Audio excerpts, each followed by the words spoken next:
There is a room in the National Museum of Iraq in Baghdad where, for several decades of the 20th century, a small clay jar sat in a display case. It is not impressive to look at.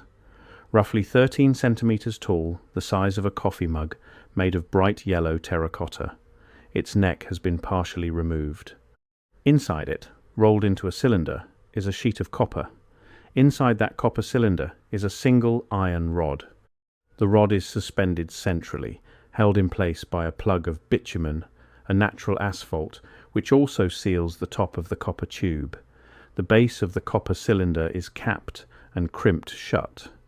The copper cylinder is soldered along its seam, not fused, not pressed, soldered, with a lead-tin alloy in a 6:0:40 ratio, a composition that is, for all practical purposes, identical to the solder used in electronics manufacturing today. The iron rod at the center is corroded. The corrosion pattern is consistent with prolonged contact with an acidic substance. The jar has no inscription, no label from its original context. Its discoverer left no field notes that survive. Its excavation record is incomplete. And for nearly 90 years, the question of what it was built to do has divided archaeologists, electrical engineers, and historians of technology, not because the evidence is absent, but because the evidence points in a direction that the official record has consistently found inconvenient.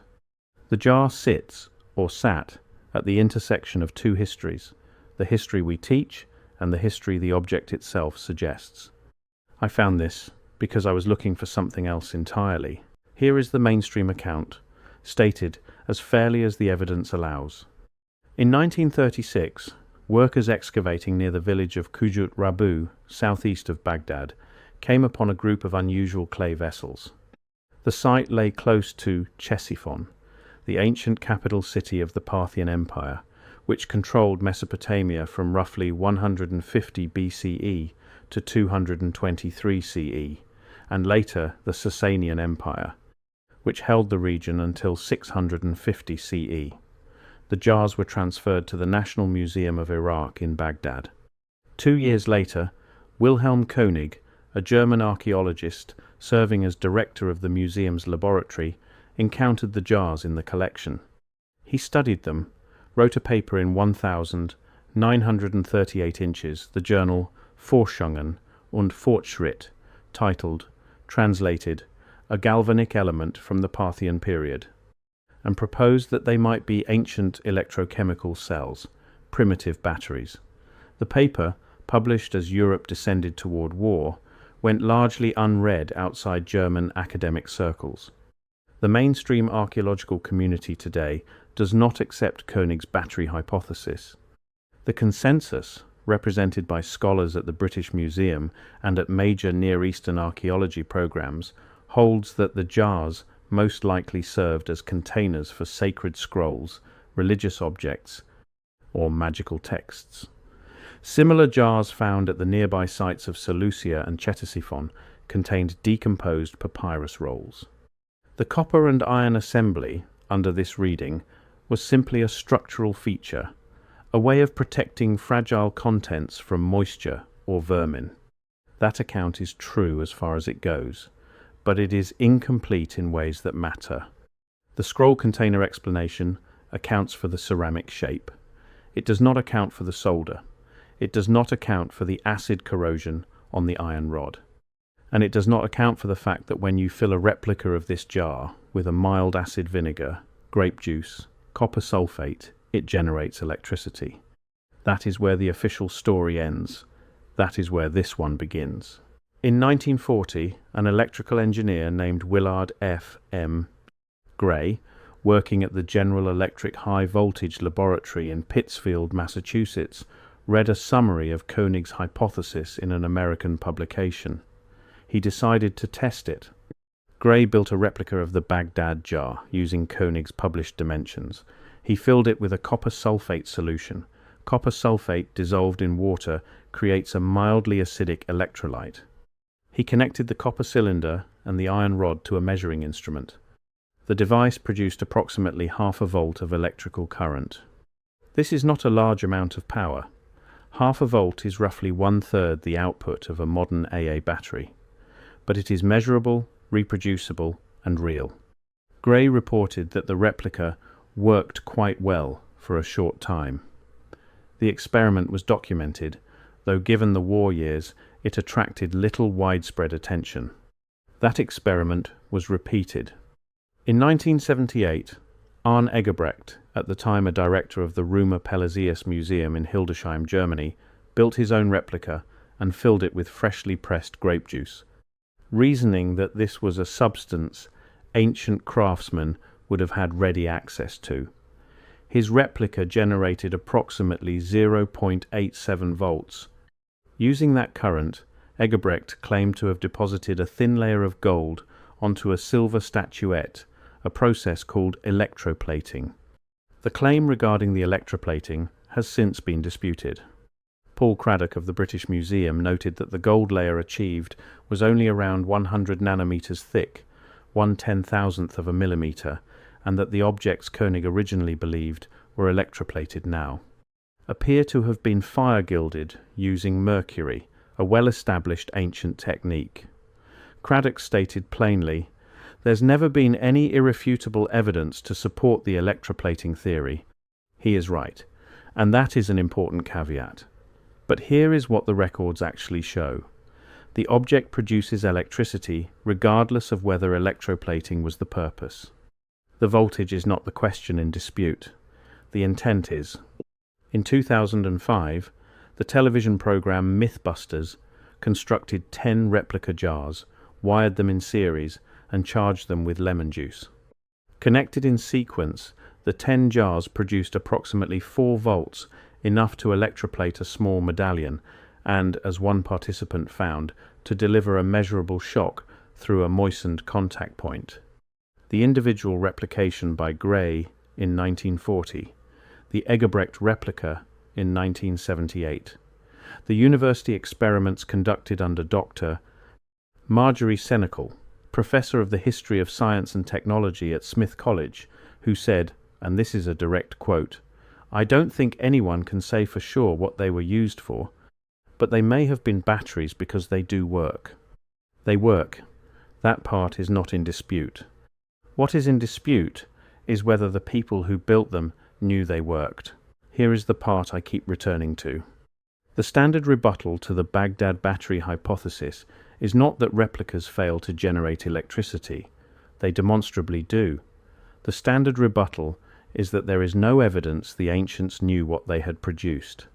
No written record, no surviving wire, no corroded terminal, no manual. And that argument carries weight. Archaeology operates on evidence of use, not evidence of potential. A Roman aqueduct proves the Romans moved water.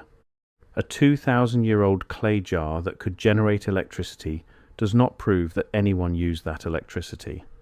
But the argument has a structural problem. And the structural problem is this: we are using absence of evidence to establish absence of knowledge in a region where the most systematic destruction of written records in the ancient world occurred not once, but repeatedly. The 7th century Arab conquest of Persia resulted in the destruction of libraries and archives across the former Sasanian Empire. The Mongol invasion of 1258 CE, which sacked Baghdad and reportedly turned the Tigris River black with the ink of destroyed books, eliminated another layer. And then the 2003 invasion of Iraq produced a third catastrophe, more specific and more recent. On the 10th of April 2003, looters entered the National Museum of Iraq in Baghdad. For the next 36 hours, the museum was ransacked. Staff had evacuated 2 days earlier. An estimated 15,000 objects were taken.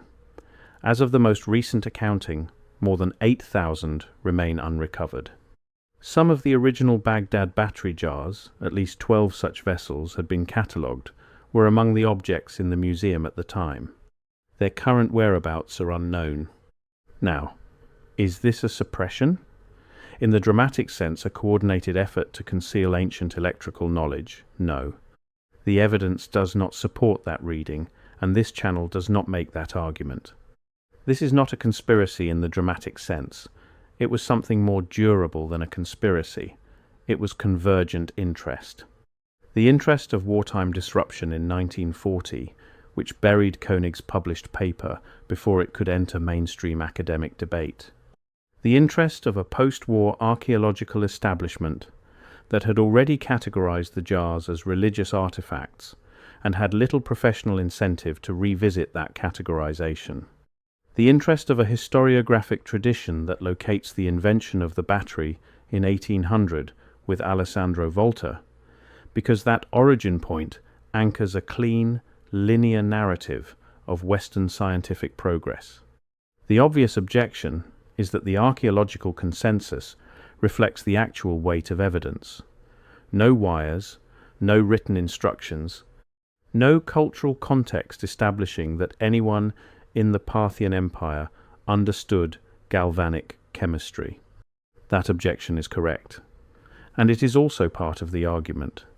Because the absence of surviving wire, surviving documentation, and surviving cultural context is precisely what you would expect in a region that experienced 3 major archival catastrophes over 14 centuries, the last of which occurred in 2003 and was watched on live television.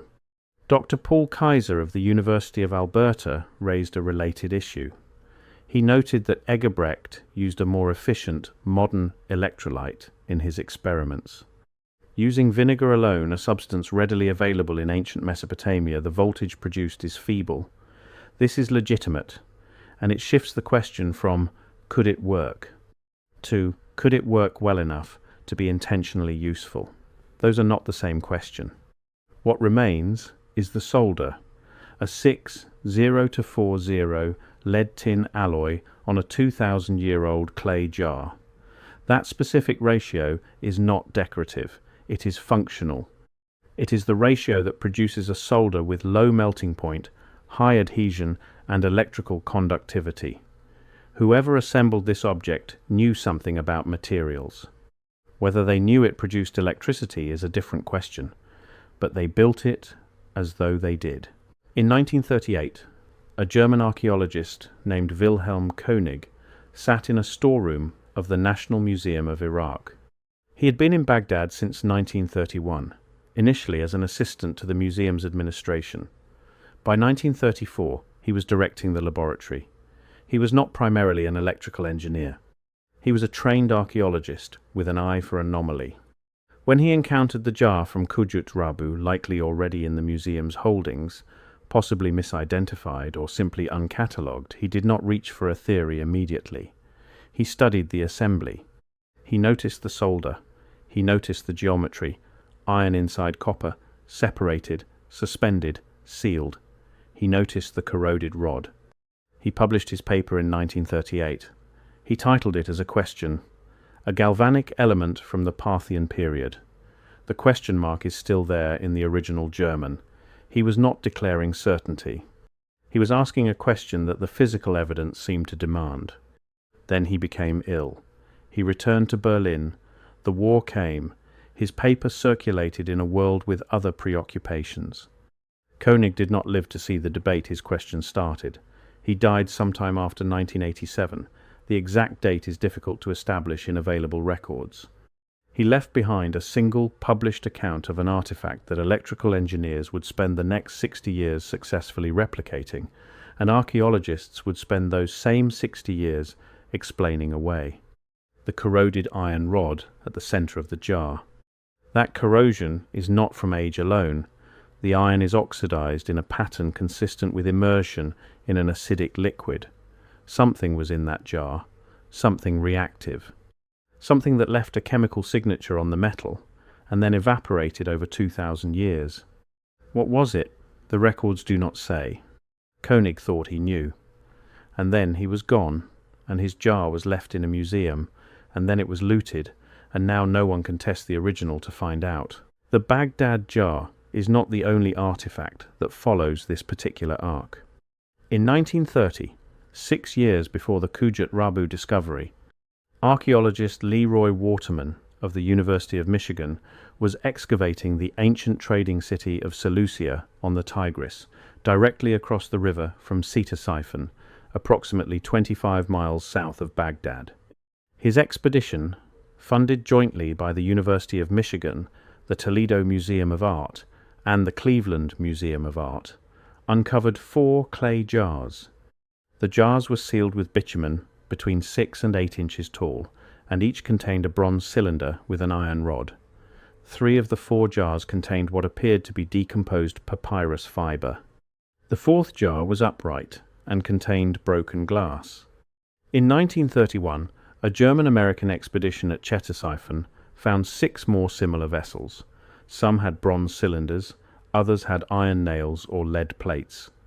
In total, 10 vessels, structurally similar to the Baghdad jar, were excavated from the same geographic region, dating to the same general period before König ever published his hypothesis. The mainstream explanation for the Seleucia jars, the ones with papyrus inside, is that they were scroll containers, religious or legal documents, preserved in ceramic. That is a reasonable interpretation for those 3 jars. It does not explain why a 4th jar at the same site contained broken glass instead of papyrus. It does not explain why some vessels at Ctesiphon contained lead plates and iron nails rather than organic material. And it does not explain why, across a cluster of archaeological sites spanning roughly 50 miles, craftsmen were consistently assembling the same 3-part structure: ceramic exterior, copper interior, iron center, when a simple ceramic jar with a bitumen stopper would have preserved a papyrus scroll perfectly adequately. The individual cases each have a conventional explanation. Together, they describe something else. The pattern extends further. In the 1930s, König himself had observed silver objects in the Baghdad Museum collection, excavated from Sumerian sites in southern Iraq, plated with very thin layers of gold. These objects dated to as early as 2500 BCE, 4,500 years ago. The technique used to apply that plating has never been definitively established. Here is how this connects to the present. The history of technology is not a straight line. It is a record of discoveries, losses, rediscoveries, and reinventions. The modern battery was invented, or more precisely, documented and systematized by Alessandro Volta in 1800. That origin point anchors our understanding of when humanity began to harness electrical current. If that origin point is wrong by even a fraction, the implications are not merely academic. They are about who gets credit. They are about which civilizations we classify as primitive. They are about which histories we consider complete. The 2003 looting of the Iraq National Museum was one of the worst acts of cultural destruction in modern history. More than 8,000 objects remain missing. Among the things we lost is the ability to perform comprehensive, modern materials analysis on the original Baghdad jar thermoluminescence dating of the ceramic, ion diffusion analysis of the metal, spectroscopic identification of any organic residue inside the copper cylinder. None of these records are hidden. They are simply never placed next to each other and read in sequence. The relevant primary and archival sources for this subject include the collections of the Iraq National Museum in Baghdad, the Kelsey Museum of Archaeology at the University of Michigan, which holds records from Leroy Waterman's Seleucia excavations, the Roma Pelizaeus Museum in Hildesheim, Germany, which displayed Egebrecht's replica experiments, and König's original 1938 paper in Forschungen und Fortschritt, Volume 14, pages 8 through 9, which is available in digitized form through German academic archives. The object is gone. The paper survives. We are left with several things that are verifiable and several things that are not. Verifiable. A clay jar was excavated near Baghdad in 1936. It contained copper, iron, and bitumen in an arrangement consistent with a galvanic cell. The iron rod inside it shows corrosion consistent with acidic immersion. The copper cylinder is soldered with a functional lead-tin alloy. Replicas of the jar, built independently across 8 decades by engineers, archaeologists and students, have all generated measurable electrical current when charged with mild acid. The original artifact was looted in 2003 and has not been recovered. Not verifiable. What the jar was built to do. What its builders knew.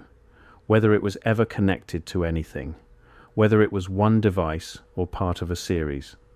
Whether the knowledge that produced it was transmitted, lost, or reinvented. What we can say is this. 2,000 years ago, in a city on the Tigris, someone assembled iron inside copper, inside clay, sealed the whole assembly with bitumen, and used a solder ratio that still appears in modern electronics. The object they built still works. We built them again and proved it. And then we lost the original in a war, and the debate has largely moved on. If documented, evidence-led histories like this matter to you, subscribe. There is more in the record than the textbooks include. What troubles me, when I sit with this long enough, is not the question of whether the Parthians had electricity. Maybe they did. Maybe they had something adjacent to it, a phenomenon they could produce without being able to name. Maybe they had a religious or medical use for a faint electrical tingle that left no written record because the knowledge was guarded or oral or destroyed. What troubles me is a simpler thing. The object was in a museum for decades, available, testable, generating electricity every time anyone filled a replica and connected a wire. And then it was gone. And we are still having the same argument we were having in 1938, in German, in a journal, while the world was looking elsewhere. The question König asked with a question mark has never been answered. It just became unanswerable.